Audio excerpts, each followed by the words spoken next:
As we've mentioned more than once on this channel, the Cold War really was an all-encompassing thing. It wasn't just armies facing across walls and DMZs, and it was more than just political debate. The Cold War seeped into every conceivable facet of life. We've talked about a few of them, from movies and television to fine art and music, and even comic books. So it's no surprise then that the Cold War even extended into the animal kingdom. And no, this isn't going to be a story about a bear fighting a bald eagle, but rather a series of examples of some instances where the events of the Cold War involved fur and feathers. I'm your host David, and today we are looking at how animals were used to fight the Cold War.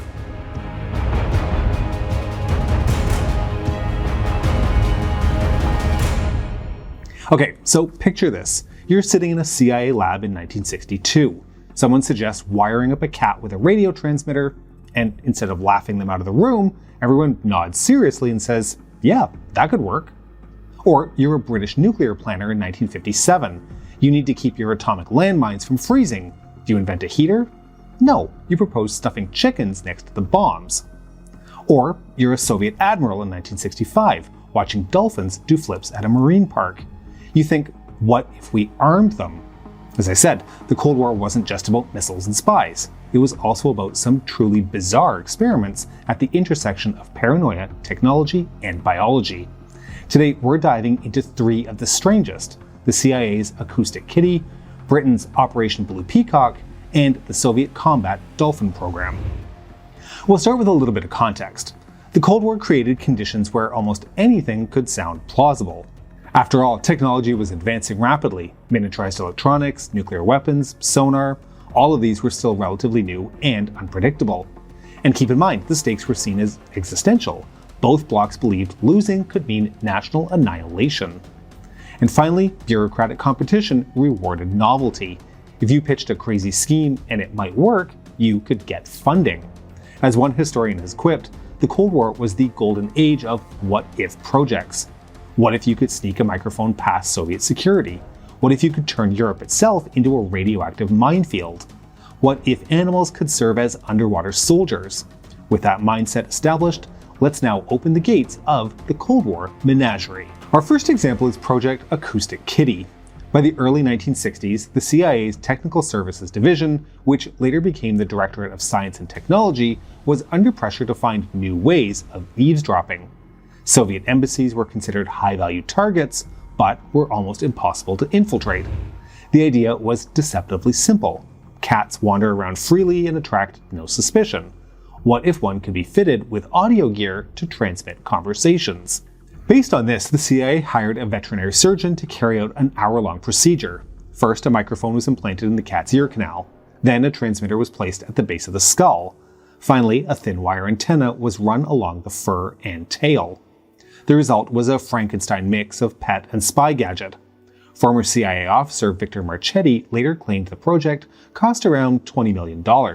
This was an extraordinary sum for an experiment with a house cat.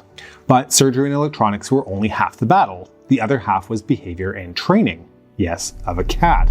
Those of you who have ever watched cat videos on the internet already know where this is going. The CIA attempted to condition cats with food rewards, teaching them to move along toward a target and stay put. They even experimented with suppressing hunger to prevent wandering. But cats, as any owner knows, have their own priorities. Acoustic Kitty often ignored commands, got distracted, or wandered off. But the CIA persisted. Finally, the big day arrived. A field test was to be held outside the Soviet embassy in Washington, D.C., where the cat was supposed to stroll to a bench and eavesdrop on two men. Accounts differ on what happened next. One version claims the cat ran into the street and was instantly killed by a taxi. The other account, given by later CIA insiders, insists the cat survived but simply refused to cooperate. Of course, these were the same CIA insiders that told us for years that MKUltra was not real and nothing more than a crazy conspiracy theory, so perhaps my level of trust in their statement is shaky at best. Whatever happened to the cat, however, the mission was a bust. So what happened with Project Acoustic Kitty? Well, in 1967, after 5 years and $20 million spent, the CIA declared that, quote, while cats can be trained to move short distances, the environmental and security factors make this impractical. Acoustic Kitty was quietly cancelled, and the memo sat classified until 2001, when the public finally learned that the CIA had literally tried to spy with a cat. Which isn't even in the top 10 craziest things the CIA did during the Cold War, but it is somehow one of the funniest. Well, to me anyway. And the lesson? Well, Acoustic Kitty shows the tension between technical imagination and biological reality. The CIA could build a device, but controlling an independent-minded animal was beyond them. It also reveals how secrecy enabled ethically dubious projects. No congressional committee would likely have ever signed off on cat spies.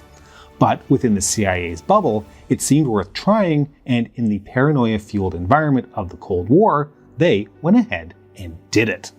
For our next animal case study, we're going to move across the Atlantic to the British Army of the Rhine, stationed on the North German plain, tasked with holding back the Soviet army in the event the balloon went up. Now, Britain in the 1950s was a junior nuclear power with one big fear: Soviet tanks storming across West Germany. The North German plain was flat, open, and hard to defend conventionally. So how do you stop an armored column the size of a small country? Well, one potential answer was to bury a bunch of 10-kiloton nuclear landmines across West Germany and then blow them up if the Soviets moved west. Because nothing says you're an ally like irradiating their agricultural land. The plan, originally named Blue Bunny, was codenamed Blue Peacock. It consisted of the use of a variant of the Blue Danube freefall atomic bomb developed by the United Kingdom. The roughly 7-ton bomb had an estimated yield of 10 kilotons and was designed to be buried along the most likely traversal routes across the North German plain, with several different detonation options available, including an 8-day timer, a remote cable, or anti-tamper triggers like tilt and pressure sensors. In 1957, 10 units were ordered. But there was a problem, namely winter. Buried electronics don't like freezing temperatures. If the firing circuits froze, they could fail and the nuke wouldn't detonate.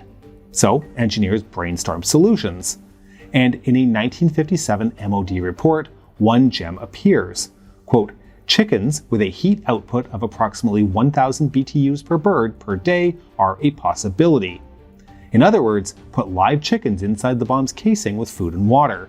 Their body heat would keep the electronics warm for a week.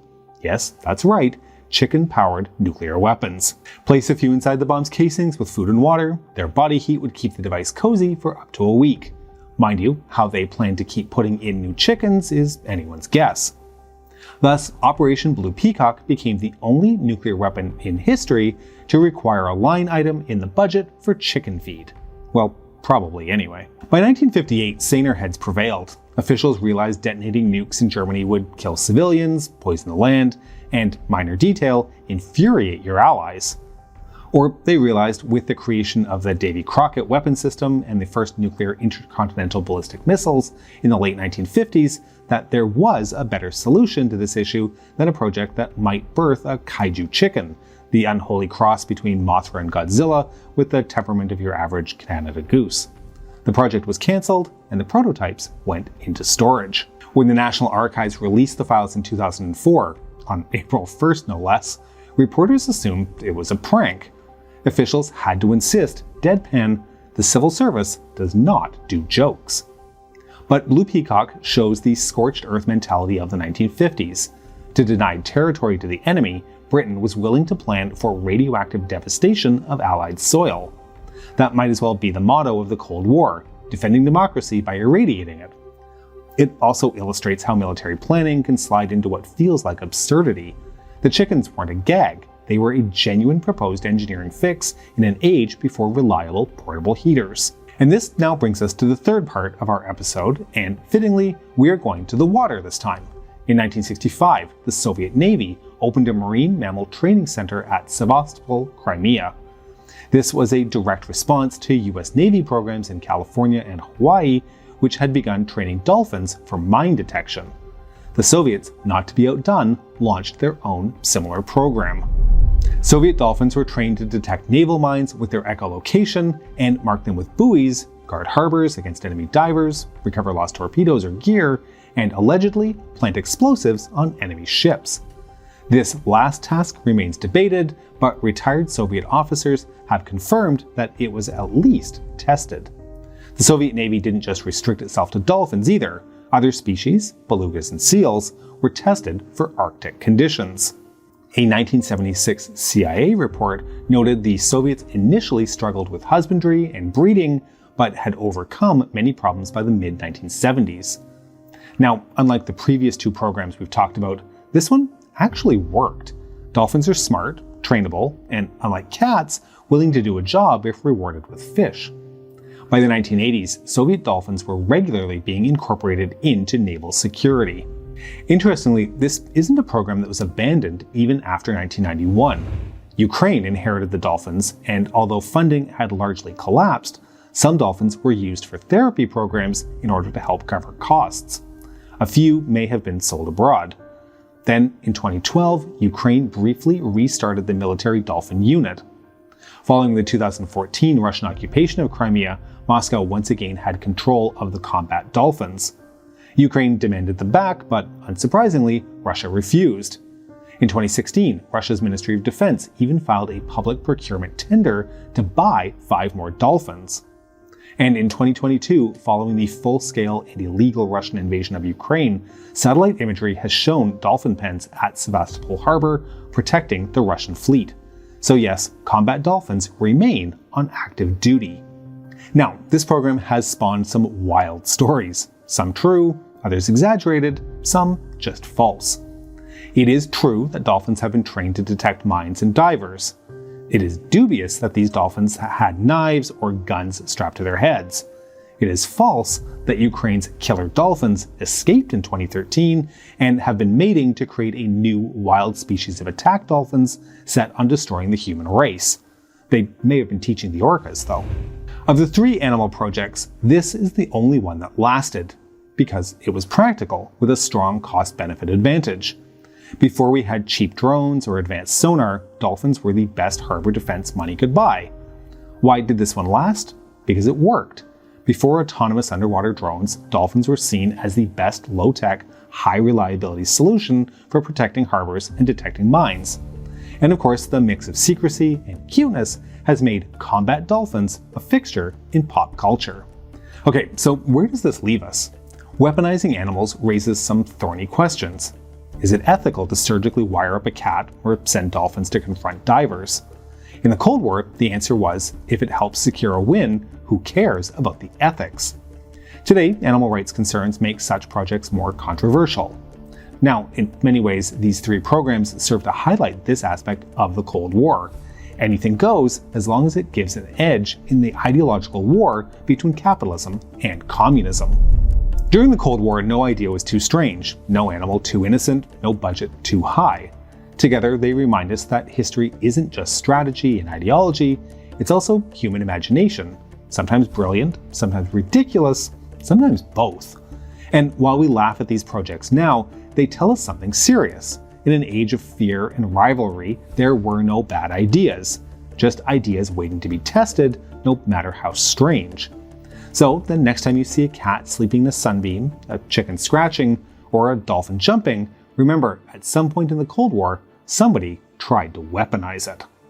We hope you've enjoyed this episode, and to make sure you don't miss any of our future work, please make sure you've pressed like and subscribe to the channel and have pressed the bell button, which is currently working on a project to train platypus assassins.